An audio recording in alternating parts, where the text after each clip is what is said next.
I want to talk about an interesting topic tonight. I want to talk about dealing with anger.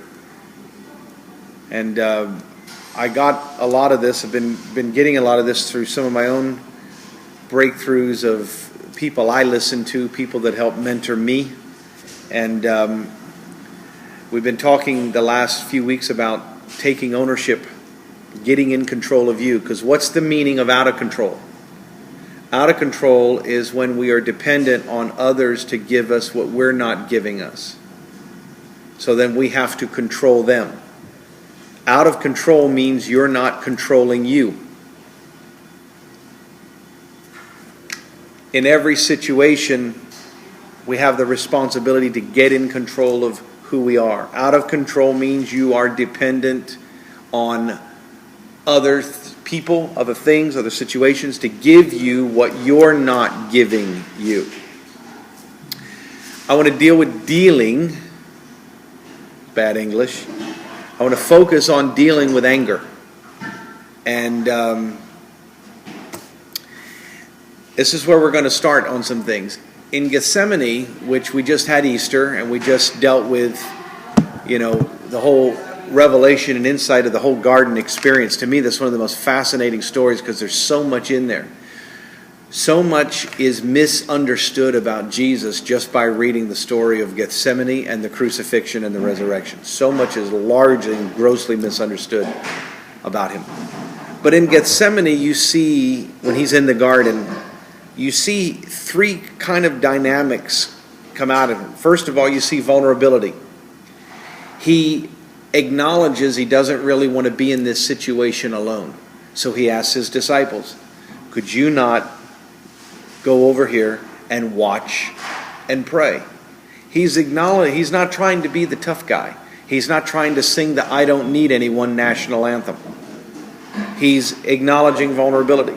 But then he acknowledges the strain of what's too big for him to bear the weight of. And he asks God, his Father, can you let this cup pass from me? So he acknowledges weakness, inability. He acknowledges personal limitation in that moment because of what looks way too big. But the third thing he acknowledges, and this actually is what you hear on the cross, he acknowledges the hurt of feeling abandoned. And he cries out on the cross, he says, my God, why have you left me?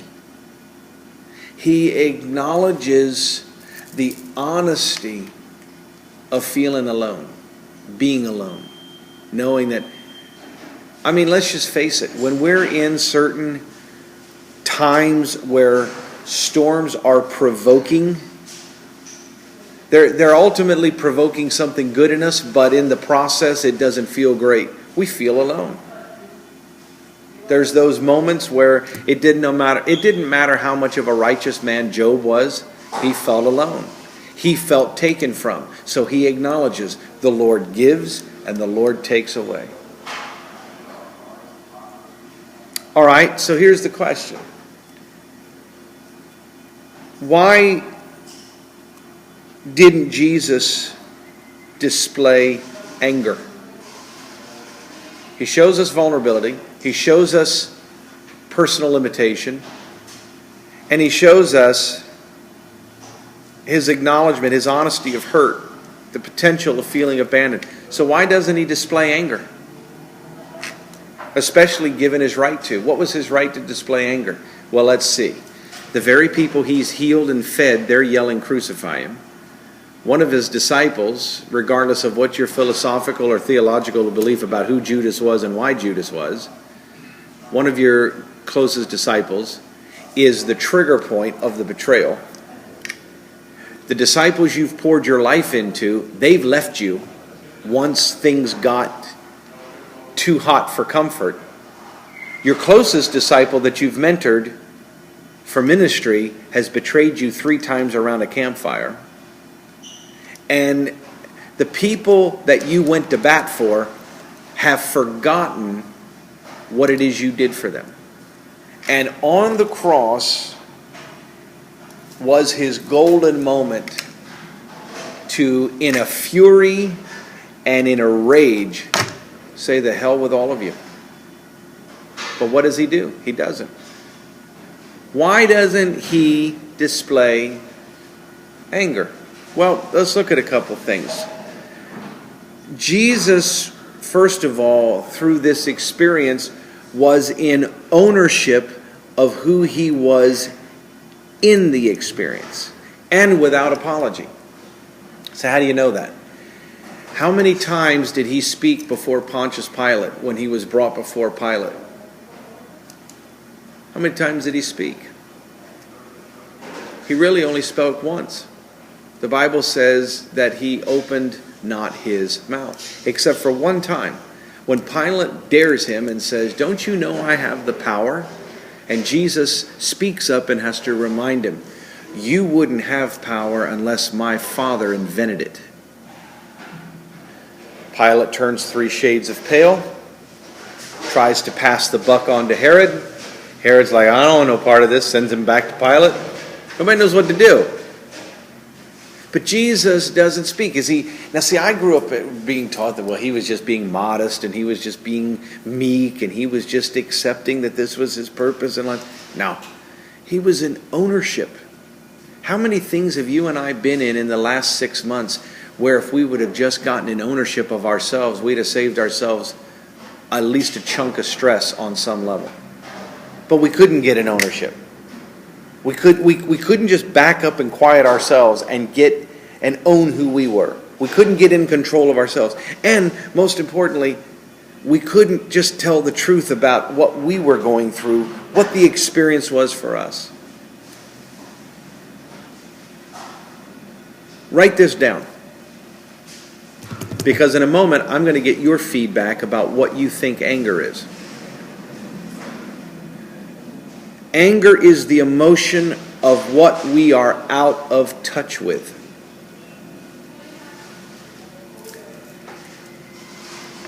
Anger is the emotion of what we are out of touch with.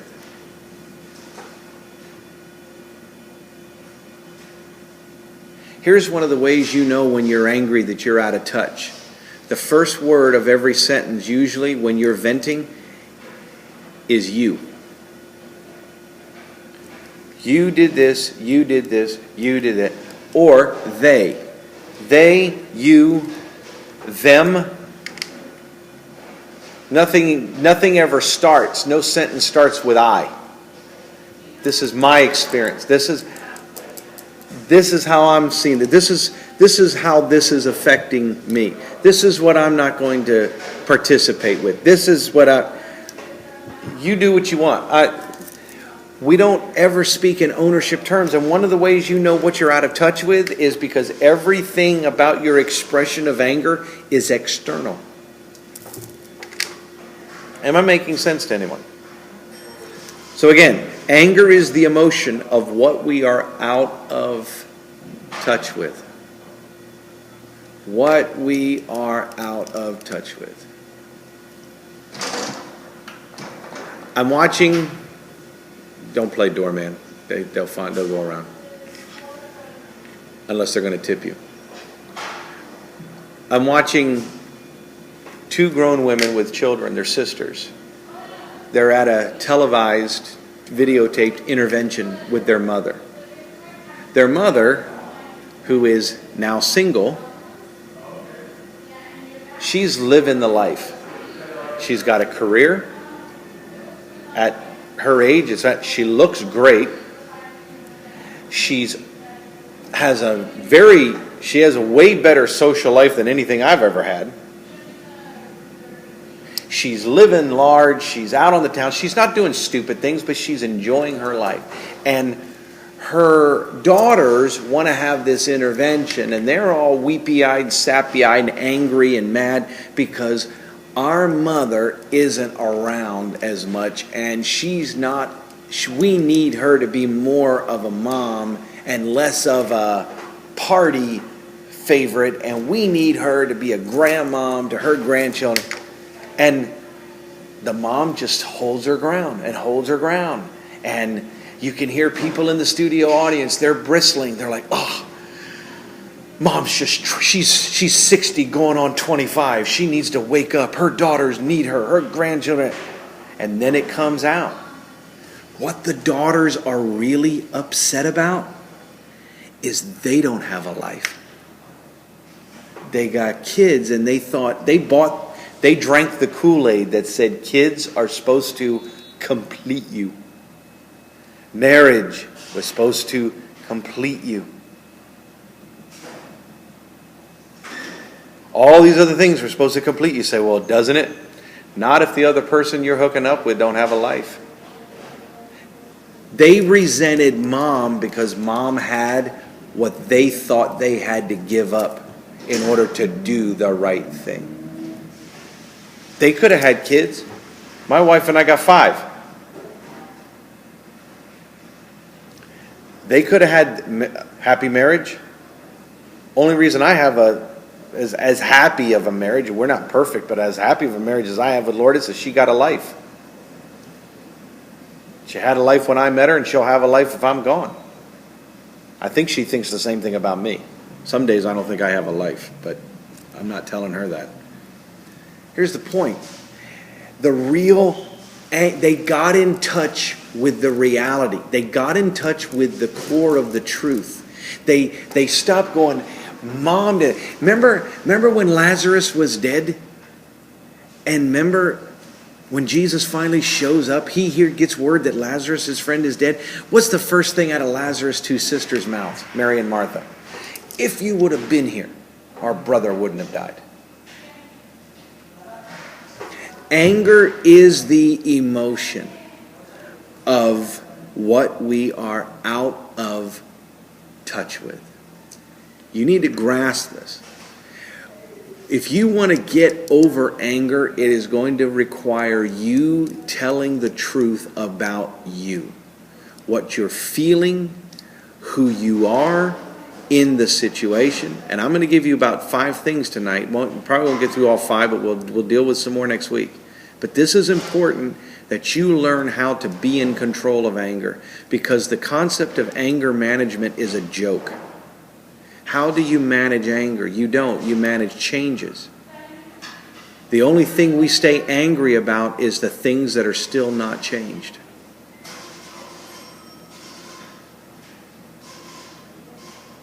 When I led the life change meeting, the life class meeting in the Parkers Lake Prison outside of Minneapolis, every other Wednesday for 6 straight months, I wrote the whole curriculum for what they called their 12-step program. And I would go in there. I had the highest attended class of any other meeting in that prison, and it was a medium security prison. It was very large.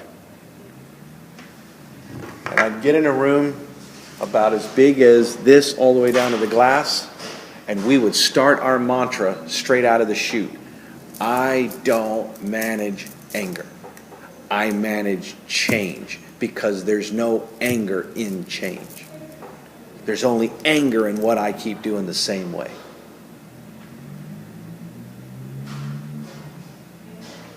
Maybe we should start doing the chant here. All right. Before I give you some things, I want to know what you understand about anger.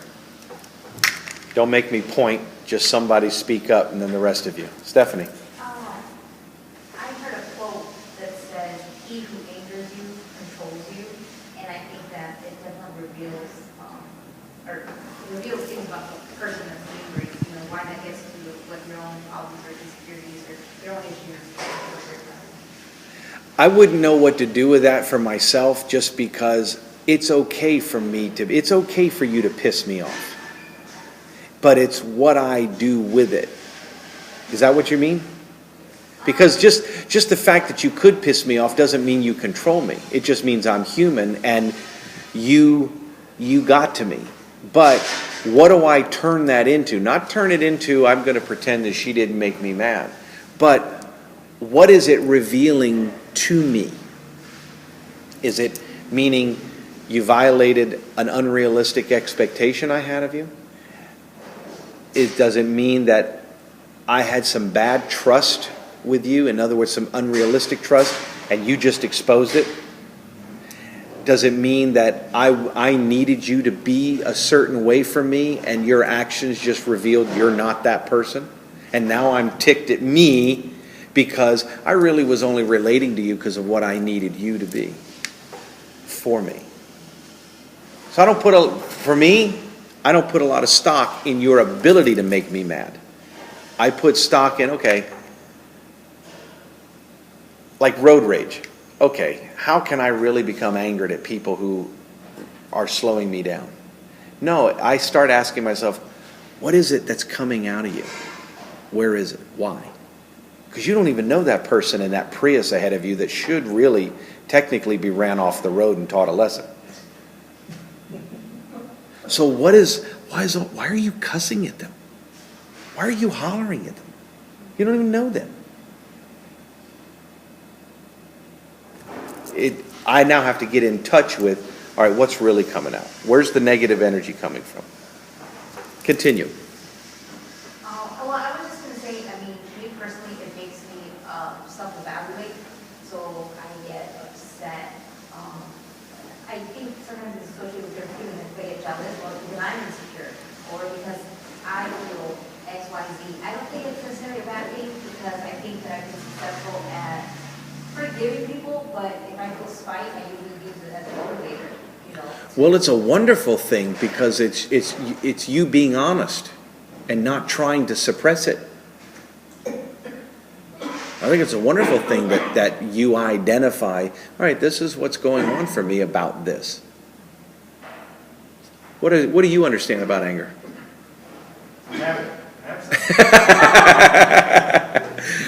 One of the top 10 answers of all time. Luis. Anger. I don't know. I think it's just tough for me personally because I mean, people can run me off the road and I'll be like, they must be in a hurry. But the other day I'm coming out of the gasoline station with my boys. And they have some chips, soda or juice.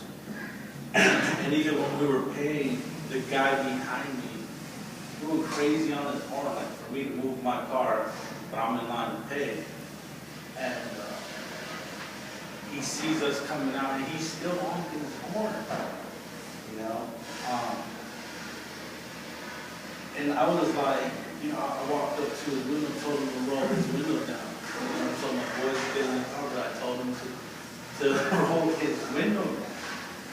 And it was something that, you know, it was still like, what's the emergency like? You know what I mean? We're in line paying.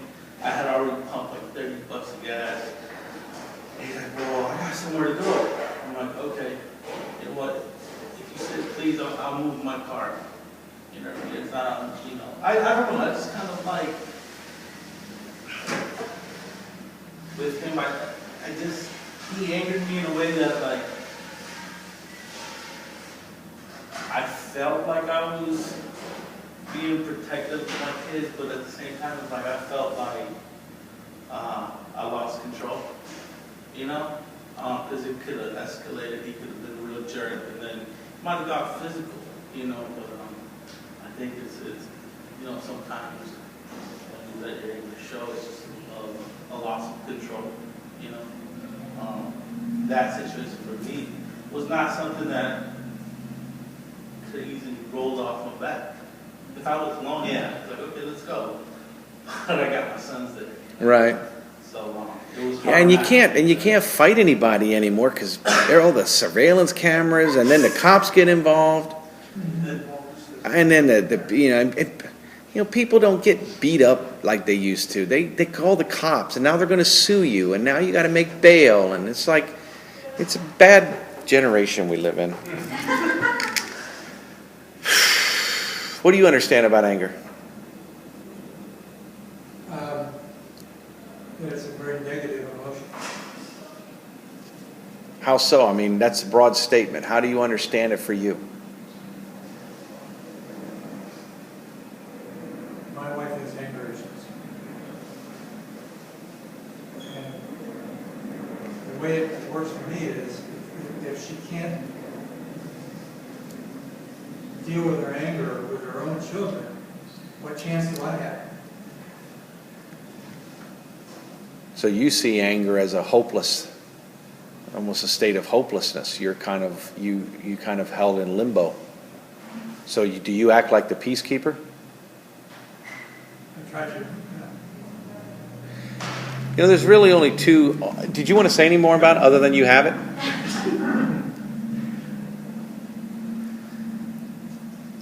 I mean, it depends. I mean, it depends on why you're angry. So sometimes I feel, there's a justification for being angry, and then I guess one other thing about anger is sometimes it makes it easier for you to just follow the anger, right? You don't have to decide. You just go, oh, well, I'm pissed off at whoever it is, and then you just go, let them have it. Mm-hmm. Then you don't have to go, well, I'll just, be courteous and nice and do this and that. Mm-hmm. No, forget that. This person's got this coming to them, or Right. you just enjoy the ride, But it's, I guess the question is, okay, instead of being angry, what is the better way to do it and to handle the situation? Well, What's the alternative? getting in control of ourselves doesn't make us wusses. It doesn't make us passive. It shouldn't. But, the only counter to dealing with anger is being willing to not only get in control of ourselves, but get honest about, all right, what is this really triggering for me? Ernie, what do you understand about anger? For me, it's the last resort. It's like, if I get angry about something, it's because everything else I've tried to either resolve or work out the solution is not working, or I'm not getting cooperation in return. And sometimes you just get angry, you just, that there's no way out of whatever situation you're in. How many of you would attribute bouts with anger to unrealistic expectations you have of the people you're involved with or the situations that you're in? In other words, you're getting pissed off because your expectations are basically playing you.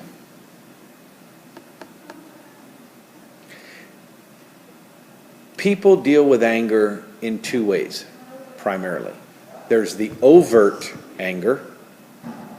That's like me, like I run to the confrontation, then I realize there's surveillance cameras and I can't do anything unless I want to go to jail. Then there's covert anger. Covert anger is more passive anger. That's where you absorb what it is you're feeling until you bust.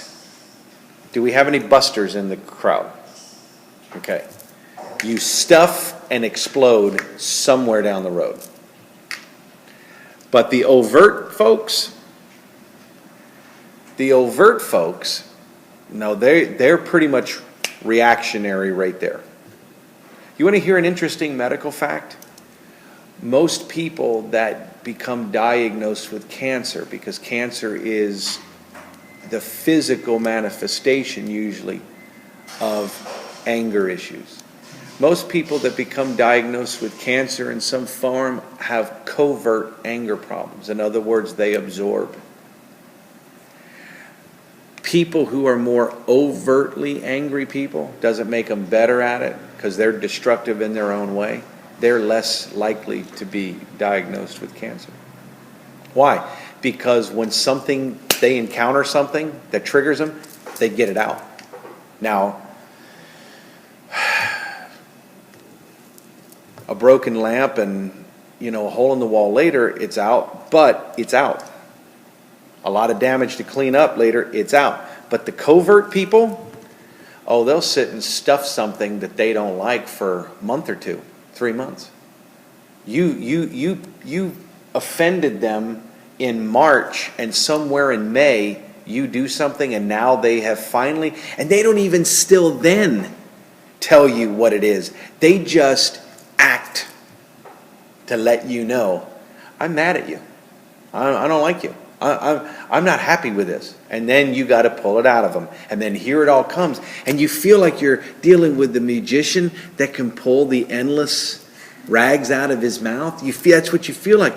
You're thinking, all I asked you was what was bugging you. And here it all comes. And then they start, as they keep going, and because you keep challenging them about why they didn't speak up, now they bring up stuff from way back. And you're thinking, why didn't you grow a pair back then and tell me what the problem was? That's covert anger. But make no mistake, everybody deals with anger. Does that make any sense to you? All right. Most people, you can write this down. Most people only understand anger in a face. No, not if Ray looks at me and I can tell he's angry about something. Most people only understand anger in a face. In other words, my dad left us. My mom abused us. My boss fired me without cause. My girlfriend cheated on me. My husband cheated on me. We understand anger in a face. In other words, when we're not in tune with our anger, what we have is usually a collection of faces. And so now we see getting free or healed if the faces can right themselves.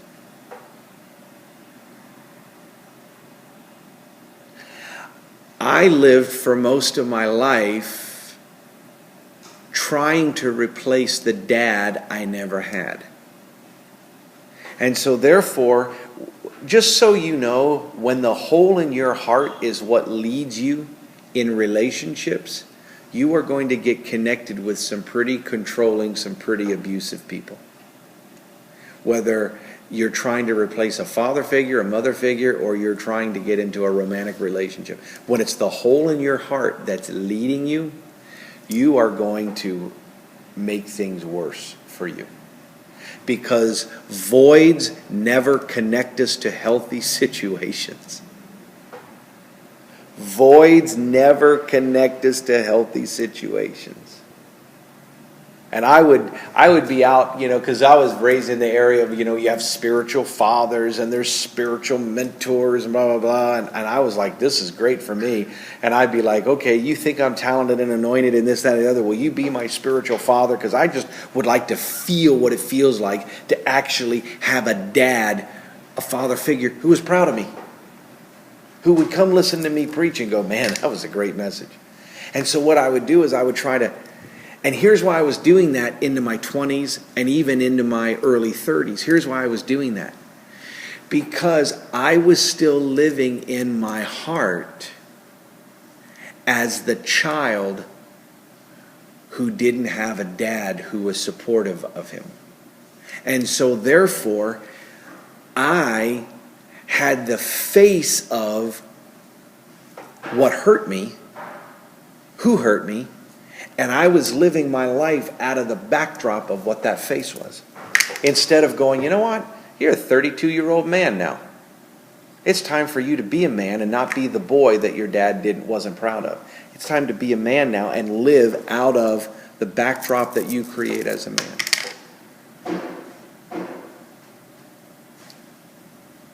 When you use voids to position people to fill those voids, you are not going to be happy when they disappoint you and when they cannot measure up to what your expectation of your void is.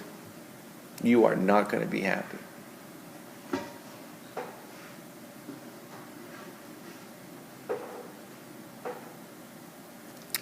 Back to the original point with this. Most people only understand anger in a face. My ex-wife, my ex-husband, my last boss. I get church folks. I've been getting them all my life.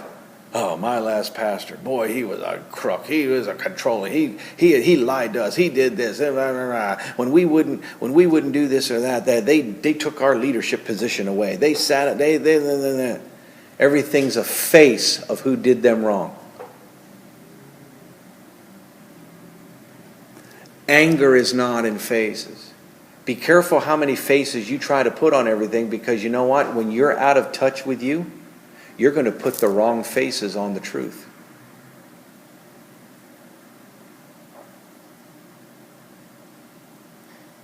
I have conflict right now in certain relationships that is, sad to say, very toxic. And the reason the conflict exists is not because amends cannot be made. It's not because, reconciliation can't happen on some level. It's because I have been made the face of their pain. And there's no way I can control them to get past finding what the real face is.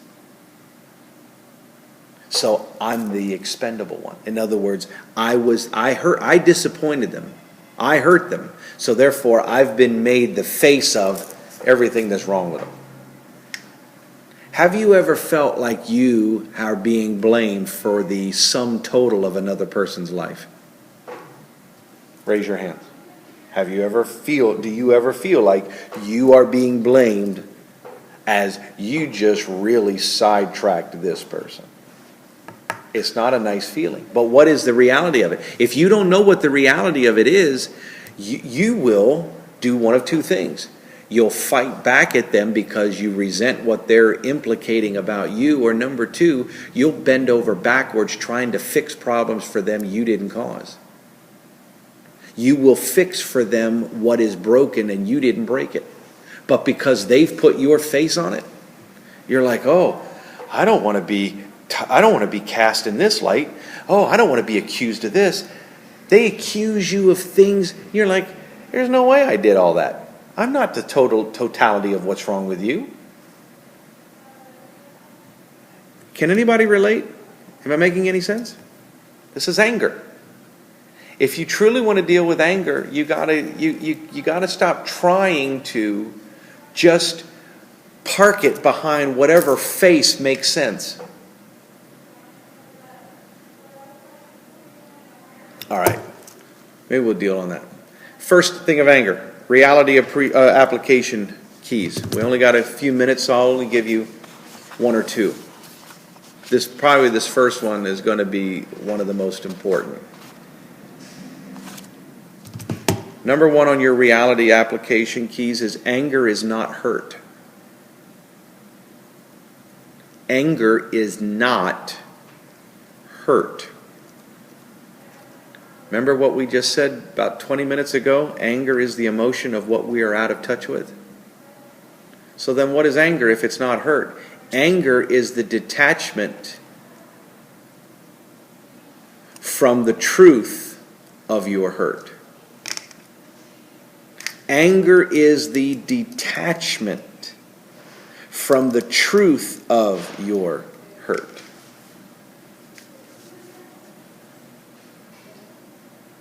I listened to one of my mentors speak today on YouTube, and she was talking about releasing negative energy. And she made the most phenomenal statement when she said that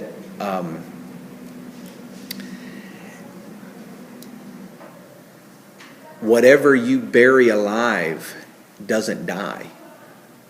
She goes, part of releasing negative energy, toxic energy, is you have to articulate exactly what it is you're feeling. And she went and talked about some things about how to do emotional, what's called tapping, and you're getting in touch with how to, it's kind of like acupuncture for the soul without needles. But I started to see it, and she goes, people want to release things they don't articulate, they don't define, they don't describe. And there's no way to do it, because what happens is when when we can't tell the truth about something we're feeling, when we can't tell the truth about what something is for us, and God knows I'll give all of us the benefit of the doubt. A lot of times we're afraid to tell the truth because we're afraid of either the fallout, who's going to piss off, how many other people are going to be offended if we tell the truth about exactly how we feel. I mean, all right, let's just ask a cynical question. How many times have you fantasized about the real honest conversation you'd like to have with a few people that at times bring out some of the worst dynamics in you? You dream of that time where you start at the letter A, and by the time you get to Z, it's kind of like the I have a dream speech. I mean, it's just like epic.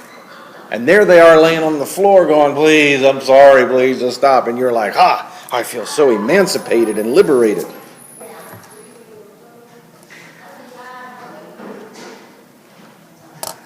It's whatever you think you're burying alive, it doesn't die. That's why we've got stuff from 20 years ago. We buried it alive. We're like, well, that's all in the past.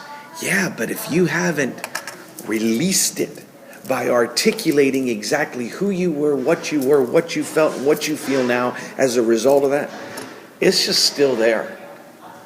It's just like bad takeout food that's in the bachelor's refrigerator 4 months later. There's nothing good coming out of that. All right. Anger is not hurt.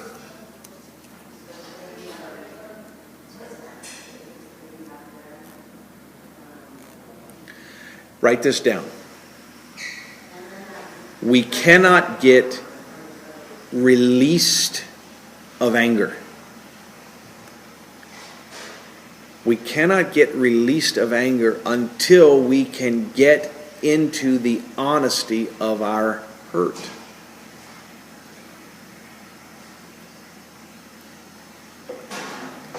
We cannot get out or released from anger until we get into the honesty of our hurt. And again, don't start all the sentences with you, them, and they. Start the sentences with, what? I felt betrayed in this. I felt abandoned with this. I felt alone in this. I felt misunderstood in this. I felt,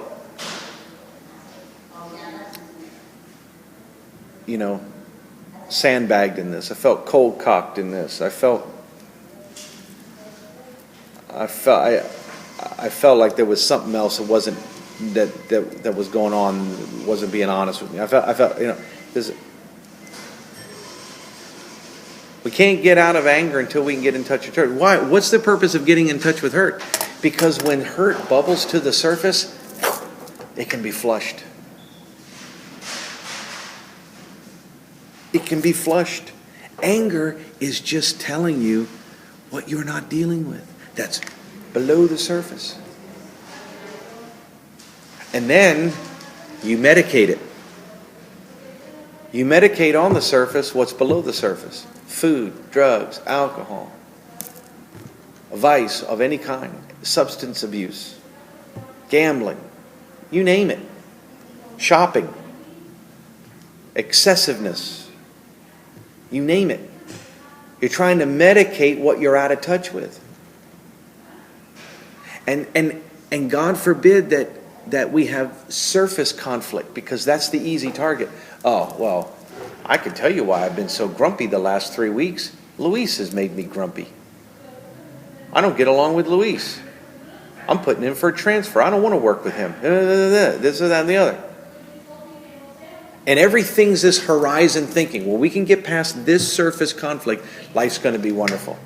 Yeah, my new raise is going to kick in another month. I've been really angry because I'm waiting for this raise to kick in. I've been really angry because No, come on. If you can get in touch with hurt hurt can bubble to the surface and you can release it. How can you release it? Because you realize you're not the person that was hurt anymore. You were hurt 5 years ago, but that person's not you anymore. You're the you are now. See, that's how I could release my daddy issues. I'm not the little kid anymore. I got released from it. Do I still have a dad that I wished I could really be close with? Nope. But I'm not the little kid 30 years ago, 40 years ago. So you're saying you can release anger if it comes to something. You can't release anger. You can't detach from anger until you can get in touch with hurt. Anger is just the sign you are detached from the reality of your hurt. All right. We write this down. We cannot fix what we are not in touch with. We cannot release, fix, heal what we are not in touch with.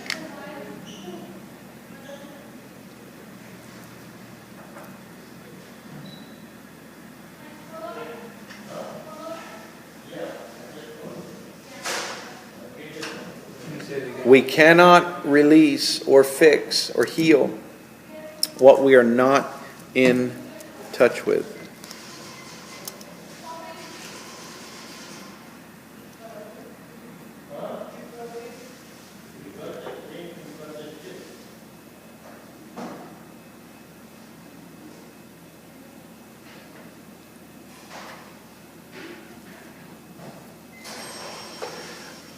I don't mean to sound corny for some of you, because some of you may feel like you're either too macho, too tough, too self-reliant, too self-preserving to do this. But I would strongly encourage you to begin journaling with yourself about where the hurt is that is attributed to what's the pinpoints of your anger. Where's it at? You start to write things and they come out of you. Last Thursday in Minneapolis, it's early in the morning. I just have been up at 6 o'clock, take my kids to school. I come back to the hotel and, I'm thinking, okay, I was up at 4 on Tuesday in the morning. Ernie takes me to the airport. It's like I'm on sleep deprivation. I've hit the ground running since I landed in Minnesota. I'm going to have to get up at 4:30 on Friday morning now, since I had to delay my flight, the next morning. I'm going to have to get up at 4:30 to get the flight back here on Friday. So I'm like, I'm going to take a nap. I'm going to go back to bed for a little bit.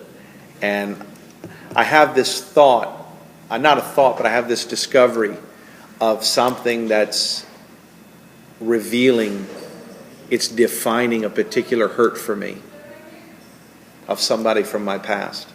And I began to write it on my laptop because it was a good statement. I'm thinking, okay, I'm going to really impress people when I tell them this one. And an hour later, it's like a page and a half has come out of me, and it's just like a cleansing happened. I felt free. That's how you know it's bubbled to the surface and you released it, because you feel free. And why? Because what's truth supposed to do? John 8:32. You shall know the truth, and the truth will make you free. Truth is supposed to have a liberating effect. Anger is what is still attached to you that cannot release. And conflict that reminds you of what hurt you triggers that anger. In other words, if he betrayed me 20 years ago and you do something 20 years later because we're tight 20 years later, and it kind of looks and smells and acts and sounds just like what he did, that's why second marriages only last an average of 5 to 7 years. Because nobody got really in touch with what screwed up the first one. And everything was settled by lawyers, and at the very least mediators, and it's she did this and he did that. And then the new wife does something 20 years later that the first wife did, and it's like, Oh, no, you're not. I am going to make an example out of you. Same thing. You know, a woman says it to the guy, and it's like, now you got hell. Anger. If you can get in touch with hurt, you can get detached. You can release anger. Because you know what? In anger, I need something from you. I need you to pay. I need you to take responsibility. I need to make an example of you. You know what? When I can articulate my hurt or what my experience has been negatively with you, and I can release that, I don't need you to suffer at all. And I can still not like you. I just don't need you to suffer. I don't need anything from you. I can wish you well. I can hope you move on and your life journey is meaningful for you. But I just don't need anything from you. I am released from you. Does that make sense to anyone? Have we learned something so far? Are we in some good ground here tonight? Any of this registering? Feedback. What are some of you hearing with what we're talking about? I thought it was great that you said, when you started talking about keeping a journal. Because while you were talking in the beginning, I was like, it makes a lot of sense that you didn't bring it to the service so you release it. Yeah. But I'm not the kind of person that I would want to sit down with anybody, Mm-hmm. or even with myself and just, think or dwell on the issues that make me angry. But I thought that, would keeping the journal, help you bring it to the surface. And then you said, yeah. And you may not journal every day. You may journal. I mean, this thing that hit me in Minneapolis Thursday morning came out of left field.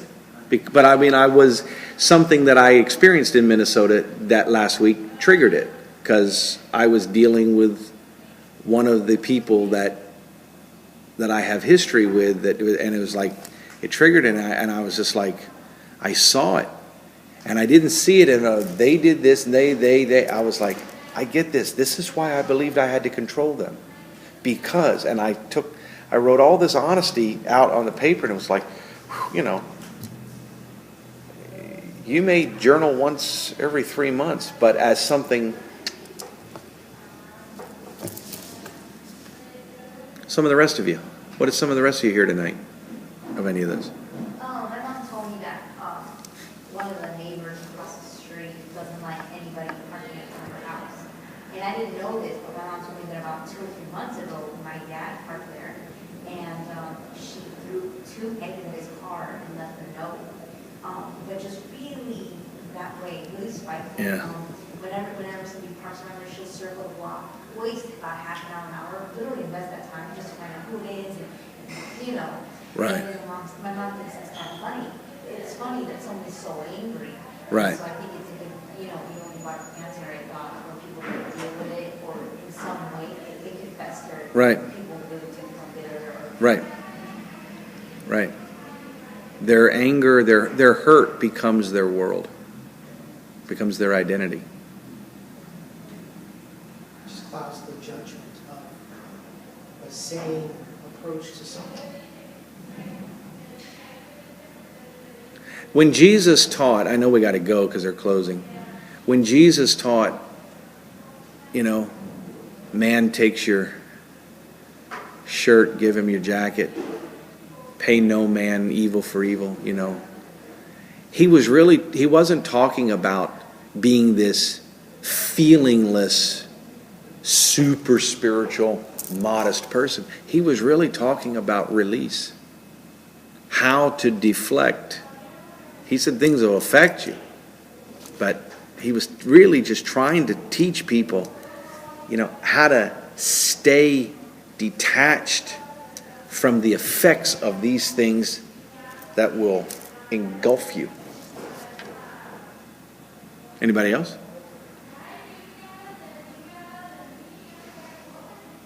Did we get something tonight? We're in the beginning of this. I had 7 things I was going to give you, and I got to 1, which means that at this pace, We're going to celebrate my 49th birthday right here until I get through this. 76. And, Lord, give us clarity about us, because everything great about our faith has to reveal who we are. It has to reveal the honesty of exactly where we stand. And if we'll just own it, it'll make us free. And freedom brings joy. It brings liberation.